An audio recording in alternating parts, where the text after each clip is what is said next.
June 18th, 1969. 19 years before I was even created into this world yet. The world, God, the Most High, gave us a man, a legend, a driver, and one of the most extraordinary persons to ever grace this earth. That man's name was Greg Hodnett. Greg Hodnett was a driver who was well respected throughout the racing community amongst his peers, fans, rivals, and even people who did not understand the sport of sprint car racing. Greg Hodnett was somebody who always gave it his best effort, was always himself, always could put a smile on anybody's face, and one of the most humble drivers to ever put on the fire suit and strap on the helmet. I first started seeing Greg Hodnett when I was about 7 years old. He was driving the Dave Helm Red 11H for the World of Outlaws. And right from the start, I liked his car, but I was a Pennsylvania posse kid through and through. For anybody who understands sprint car racing, you understand in sprint car racing, the World of Outlaws versus the Pennsylvania posse is a rivalry comparable to the Eagles versus the Cowboys. Okay? When they come on our turf, we protect our home track. When we go on the road with them, we look to upset and dominate them, embarrass them on their own tracks. Well, tracks strictly meant for the Outlaws. And Greg Hodnett did this several times as a member of the Pennsylvania posse and a member of the World of Outlaws. It was in 1998. I was 9 years old, about to turn 10, September 21st, by the way. That doesn't matter. Greg Hodnett came to Pennsylvania and part of a driver swap with Tim Schaefer. Greg Hodnett was still in the Helm 11H, now sponsored by Vivarin, who just got the whom just gave sponsorship to the Helm car because Dave Blaney, who was driving the Vivarin number 10 for the World of Outlaws, went to NASCAR to pursue a career in Winston Cup, which it was still known at the time. Greg Hodnett came here in a driver swap with Tim Schaefer to drive the infamous, one of probably my all-time favorite car next to the Zemco number 1 and the John and Pee Wee Zamita Zemco number 1 and the Walter Dyer infamous 461 Brickmobile and Hamilton 77. But a lot of people hated that car. Greg Hodnett drove the Apple Motorsports number 12. Candy apple red, beautiful car. I remember the first race, seeing him. It was Friday. I believe it was actually the Mitch Smith Memorial. Greg started about 22nd or 23rd, had problems in broke down in qualifying, didn't make it out for his heat, rallied from dead last in the B to finish third in the B and make it in. And granted, this was back when funds were there.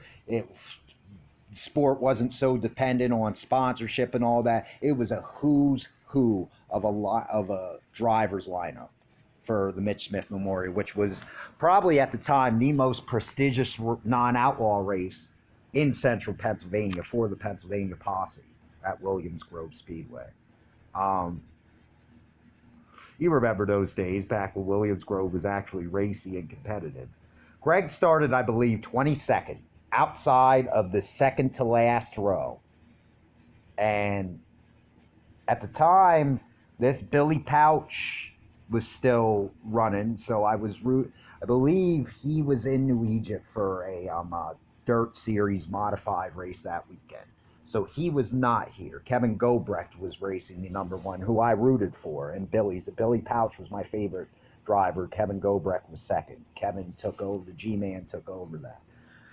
Greg came from, and I watched him most of the race. Something happened to Kevin. He broke down. Greg came from 22nd. He was up to 10th within 5 laps. I remember looking at my dad when they got a caution and said, "Holy shit, Dad, that Hodnett is moving. How is he doing this?" And my dad goes, "First off, son, don't say shit again or I'll smack you. Number two, I don't know. This is impressive." By halfway through the race, Greg was 5th. And I'm thinking, there's no way. There's no way. It doesn't. This son of a bitch, 5 laps to go, blows by, I believe it was Deweese, who had just gotten out of the Brick Mobile, I believe was in the Haars 88 at this point. I believe so. Blew by Deweese like he was standing still. And I just looked at my dad and said, no way. Doesn't this son of a bitch get up in the cushion, hit the wall, fall back to 3rd, and end up finishing 3rd? But man, what a performance. I have never seen anything like it. And it was then and there when I looked at my dad and said, "You know what, Dad? Billy's not full-time anymore. He's more focused on modifieds. I think this is my guy." And my dad said, yeah, I kind of like him too. So fast forward to the Don Martin Memorial, 1999. I had just turned 11 years old, which is at Lernerville, World of Outlaw race, Don Martin Memorial, Silver Cup. Greg was leading at a track that he really didn't have much experience other than racing with the Outlaws time to time. He was leading. And this is a track. There's outside guardrails on every track. Off the turn on the backstretch straightaway, there was no guardrail. Donnie Schatz went to pull a slide job, and this dirty son of a bitch ran Greg all the way off the track, off the hill. Greg's night was done. I went into the pits. I was furious for him. "Greg, why would he do that to you? Oh my God, blah, blah, blah." This is the first time I ever had the privilege of meeting him. He looks at me, pats me on the head and says, "Son, that's racing.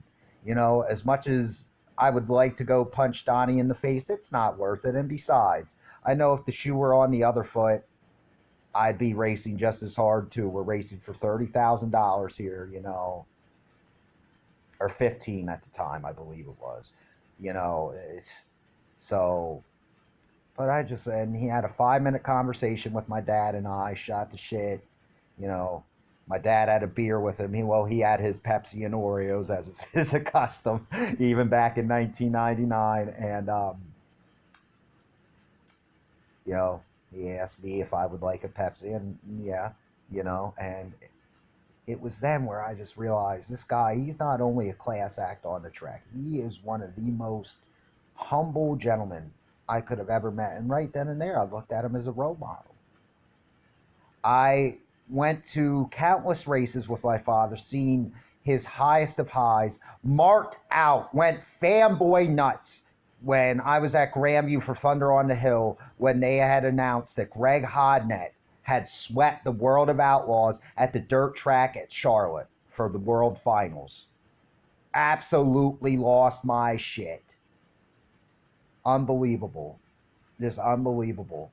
That's something PA guys don't do. He went to Knoxville one year in the Apple 12 and finished 3rd.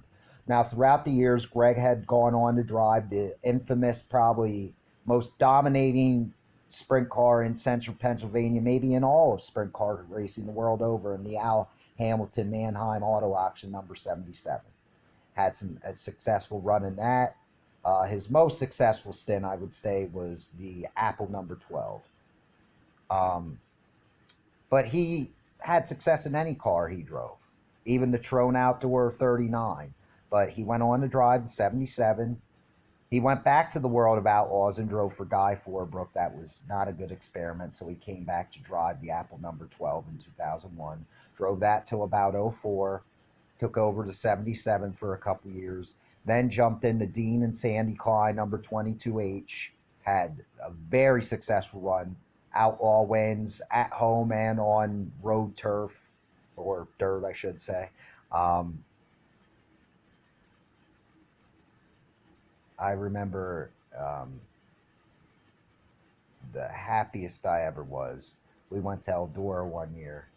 Uh, I don't think it was the King's Royal or the big one, and he beat the Outlaws there. And I remember marking out like fanboy, like I went nuts. Me and my dad both went nuts. He beat the Outlaws at Eldora, one of the hardest tracks to race the world over. It was just amazing. It was a privilege to see. We would travel with him when we would call Williams Grove just to make a point that is Hodnett registered this week? No.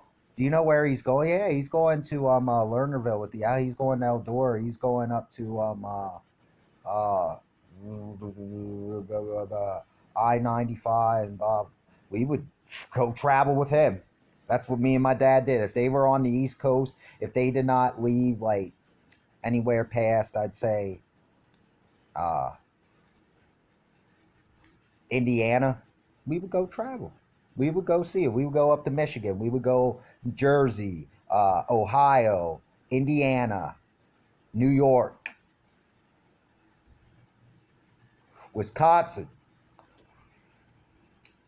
That's how much we admired this guy. Met him several times. Got to a point where he knew my dad's name, which was really cool for me, and knew my name, which was awesome. He also went on to drive the Trode Outdoor number 39. Also, and then after that, went on to drive the car. Ultimately, he ended his career and life in the Trode Outdoor number 27.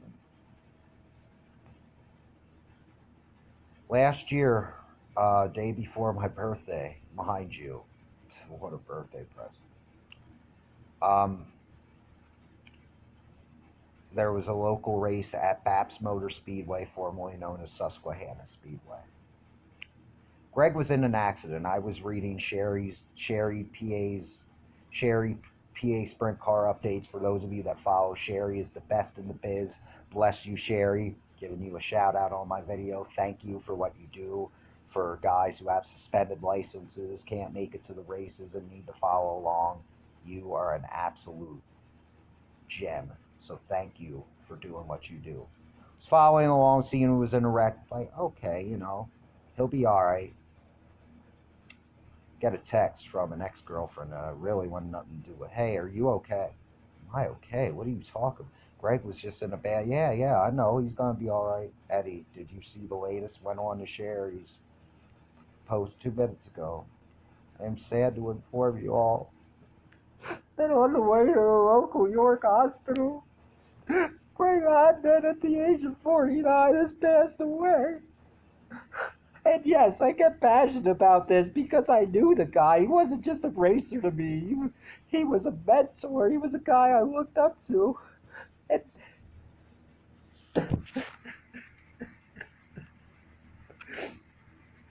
Greg died doing what he loved. What a way to go. And I was upset because I couldn't be there that night. I wanted to go more than anything. But I had to work, and my mom couldn't take me, so even if I could call off, I could go. I really don't have many friends into this shit, you know? And it's hard for me to reach out to people, well, it was at that time. But, excuse me. Getting that news, finding that out that way, left a hole in my heart that I can't. Even when I read the updates now, it's not the same without Greg. It's like, I went to a race last year. They did amazing tribute. I cried a lot of the time. They were yelling, Hodnett. This was National Open, the night before the Open. National Open weekend. Hodnett. His car paced the field. The 27 was the pace car. And there was just amazing tributes for him throughout the night. Guys talking, drivers talking about him, being interviewed about it. It just made me happy knowing one of my heroes is world renowned. not only in Pennsylvania, but the world over, and ignited into the will be knighted into the National Sprint Car Hall of Fame, where he truly deserves to be, in Knoxville, Iowa. Greg was a wonderful gentleman, one of the greatest drivers in the history of sprint car racing, and one of the greatest men and humanitarians. He is survived by his wife Sherry, by his what's his damn dog's name? He will be tributed to by where I wanted to wear my T-shirt tonight, but it's unfortunately dirty to make this video. I wanted to wear it. He will forever be tributed by fans wearing his T-shirts of all his cars. I still have his Apple 12 and his Jim and Sandy Klein J&K Fabrications 22H shirt. And I got to get a new tribute shirt. I thought the loss of Kevin Gobrecht would be the hardest thing as far as losing a driver I loved. I went through. No, this puts that to shame for me, just because I had a personal connection with this gentleman. He will be tributed to by the shirts whereby his name always being brought up in conversations about sprint car racing, and fans bringing Pepsi and Oreos to the track in honor of his favorite snack. Greg, we love you. We miss you. This sport is not the same without you, but we know you are shining down. Bless you. I wish there was more I could say, but thank you for everything. Thank you for the conversations. Thank you for treating me as a personal friend. Thank you for treating my dad as somebody you grew up with. Thank you for giving me lifelong memories I could teach my nephew, my child, my future child, my grandchildren, and hopefully that'll be passed down. May you rest in peace, sir, and happy birthday in heaven. Shalom.